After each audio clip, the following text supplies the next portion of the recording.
सैयदना अनस बिन मालिक रजी अल्लाह ताला अन्हु से रिवायत है कि नबी करीम सल्लल्लाहु अलैहि वसल्लम ने फरमाया, जब इंसान को कब्र में रख दिया जाता है और लोग उसकी तदफीन के बाद वापस जाते हैं तो वो उनके जूतों की आहट सुनता है। फिर उसके पास दो फरिश्ते आते हैं और उससे बैठाकर तीन सवाल पूछते हैं। पहला, व मन रब का, तेरा रब कौन है? मोमन मैयत कहेगी कि वो रब जिसने मुझे पैदा किया और मरने के बाद फिर उठाएगा।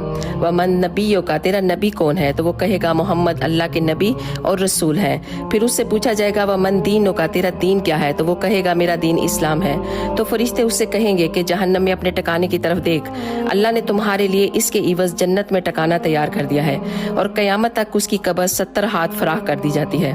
काफर और मुनाफिक से भी यही तीन सवाल किए जाएंगे, लेकिन वो कहेगा कि मैं नहीं जानता, मेरे इल्म में कुछ नहीं है। तो उससे कहा जाएगा कि तू ना समझा और ना पढ़ा। तो फिर फरिश्ते उसके कानों के दरमियान लोहे की एक ऐसी ज़र्ब लगाएंगे कि इससे उसकी चीख निकल पड़ेगी और उसकी चीख इंसानों और जिन्नों के अलावा दुनिया की